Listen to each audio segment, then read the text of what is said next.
Very well, ladies and gentlemen. So in this episode, we have more and more proper news as well for you guys. So stay tuned for that, and let's just talk about it because Emil Smith Rowe scored for England under 21s.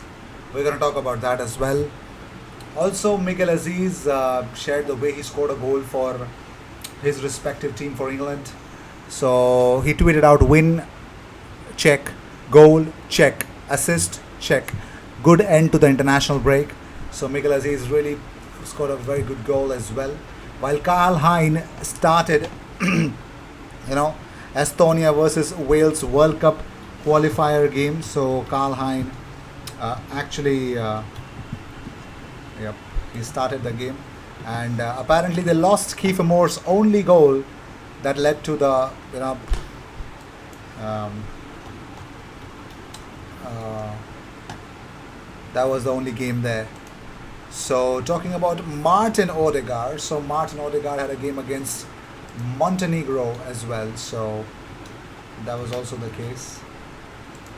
And by the way, Norway won the game with Mohamed El Younisi scoring a brace.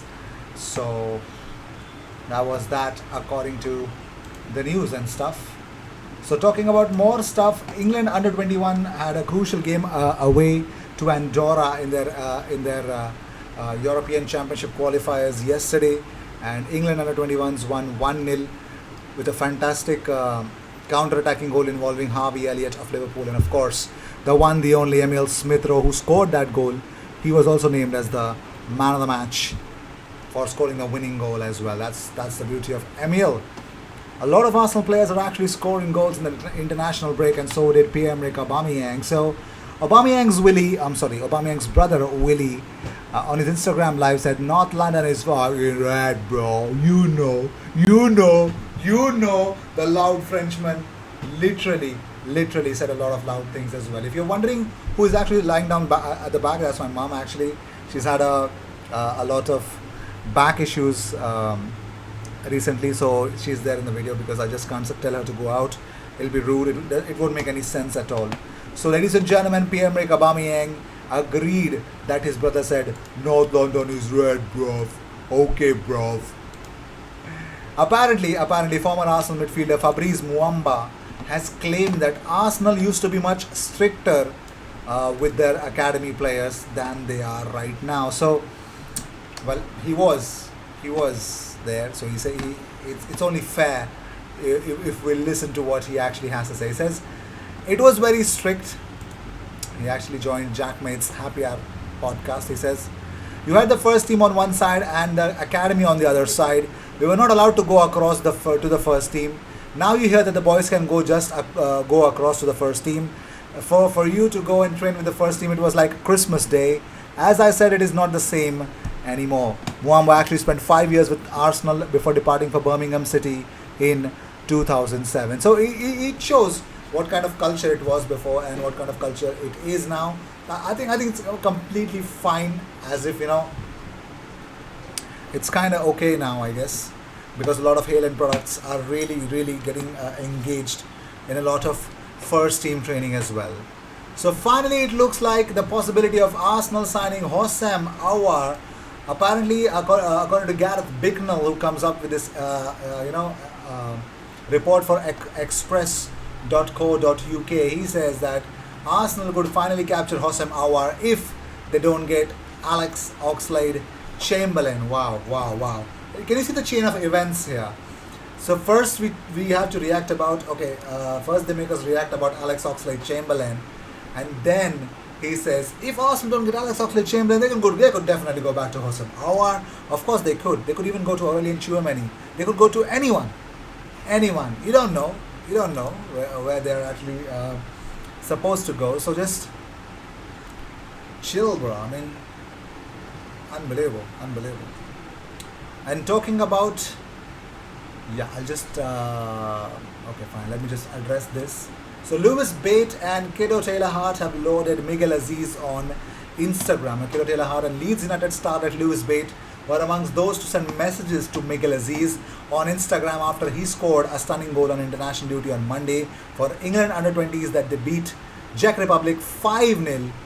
And yes, Aziz, as I already mentioned, what he tweeted out. So Miguel Aziz posted that on his Instagram. Lewis Bates said, "What a player!" Mika Berat also commented a fire emoji as well. Kiro Taylor Hart says, "You love that top right, don't you?" Gavin Bazunu says, "Quality, bro." Yunus Musa says, "Brilliant from you." If you don't know who Yunus Musa is, please Google it. Yes, he's a fantastic young talent that is coming up as well. Millwall striker Matt Smith has told News at 10 that he has been really impressed with the transfer business that the club has actually conducted. One of them is Daniel Ballard from Arsenal. So he says, naturally you look to see how the club is going to improve the squad. The signings have been a real statement of intent from John Berylson and the board and from the manager to show we are trying to add quality to a squad that finished 8th and 11th. It's probably that next little bit of quality that can get us to that next stage. Hopefully that can be the case, but from the outside looking it was clear that the owner and the manager had really looked to strengthen, and they absolutely have, because the signings that have come through the door have all been quality and will improve us. So he appreciates what kind of players that their club have signed, but most importantly, yes, Daniel Ballard is definitely a very important player. So it looks like Newcastle, after the whole Saudi-based owners take over, their first target is Alex Lacazette. Don't get me wrong here. They're literally getting linked with everyone who's there on the market. Any big names on the market, the transfer rumor specialist, they will definitely throw out their first thing that comes to their mind into this whole transfer market saga. So Mike Ashley finally sold the club. We all know that. And director Amanda Staveley, the financier, played a key role in negotiations as well. So according to Fichajes, Lacazette could be one of the first names through the doors, as the owners want to sign a star name to kickstart their Toon revolution. So let's see how things will turn out. Lacazette's contract, how things will go out. Will he go in January? That's a bigger question that I would want answered as well, but that will only get answered in January. Nobody can answer it right now, not even Lacazette for that matter. So Kevin Campbell has said on Highbury squad that Mikel Arteta should not sign Alex Oxlade-Chamberlain from Liverpool. Well, the idea was to bring him back, but what does Campbell have to say? Kevin Campbell said that, "I just think that we know that we are going to be a bit short in midfield. If we can get a permanent signing, that's what we want, but if we can't get a permanent signing in, then we get a loan signing." Ox, for me, obviously he's been at Liverpool. He suffered injuries like he did at Arsenal a lot of the time. Hardly plays. When he has played, he has looked pretty lively in Liverpool's team. But how many games does he play a season? We have been down that road. It's not the road we go down anymore. Definitely not. So, ladies and gentlemen, it is no way. There's no way back, if you ask me, for Alex Oxlade-Chamberlain. But there are rumors that also suggest that Liverpool will be listening to offers for Alex Oxlade-Chamberlain if the price is right. Of course, Liverpool have been such a team that really sells off their players for the right kind of money. Felipe Coutinho is one of them. Okay, yeah, I'm sorry.